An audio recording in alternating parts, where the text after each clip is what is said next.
Chances are you've been on TikTok. Maybe you have the app and have posted a video. Maybe a friend sent you a link to watch. But before you use TikTok, did you actually read the pages and pages of TikTok's terms of service and privacy policy? Cybersecurity experts say you are potentially handing over all of your personal data. Is there a safe way to use it? Personally, I would not touch TikTok. You've heard it before. Don't trust TikTok. We're looking at TikTok. We may be banning TikTok. In 2020, then-President Trump threatened to ban the app owned by Beijing-based ByteDance. And just last month, we collect certain information about the device you use to access the platform. Podcaster Joe Rogan read off TikTok's terms of service, and the clip went viral. App and file names and types. So all your apps and all your file names, all the things you have filed away on your phone, They have access to that. Is this really what you're agreeing to when you do what most people do and quickly scroll through the terms of service so you can start using the app? We want to know, is what he said true?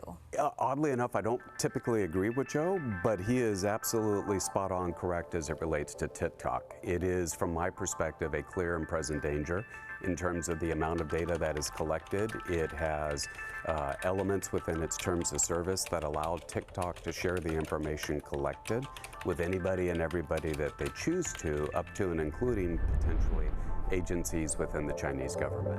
Matt Stamper is Chief Information Security Officer for Evotech, author of Data Privacy Program Guide, and serves as a co-chair for the San Diego chapter of InfraGard, a partnership between the FBI and the private sector. Matt Stamper says, while you may have ignored all of the warnings until now, it's important for you to know what you're giving TikTok access to, including your geolocation-related data, browsing and search history, your IP address, mobile carrier, model of your device, device system, and app and file names. You're effectively giving them everything that you have on your phone, and they can use it for whatever purposes that they decide. But is it everything on your phone or just...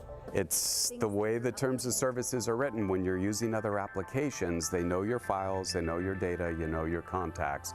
And he says perhaps the most nefarious data you might be handing over is this. Keystroke patterns and rhythms.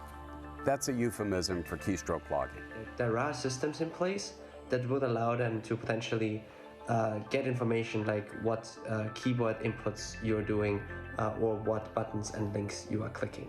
Software engineer Felix Krause recently shared these images on Twitter, stating, TikTok, when opening any website in their app, injects tracking code that can monitor all keystrokes, including passwords and all taps. This is how a lot of attacks end up occurring, where you can guess somebody's username or password by what they're inputting on their phone or how they're inputting detail into the UI or the browser or the application.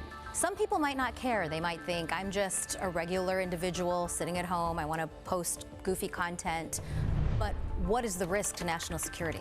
It's not just your information that they're collecting. They're also using what's in your profile, your contacts and other kind of files and data. And so let's say you know somebody that works in law enforcement or national security.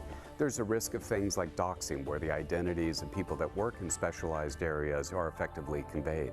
Stamper points to this recent cyber advisory from the House of Representatives' Chief Administrative Officer. It says TikTok is a Chinese-owned company, and any use of this platform should be done with that in mind. It calls the app high risk because of its terms of service that state it may collect biometric identifiers and information, including face prints and voice prints. We do not recommend the download or use of this application due to these security and privacy concerns. I think until there's a publicized case where data taken from TikTok ends up compromising national security, a lot of people may not listen.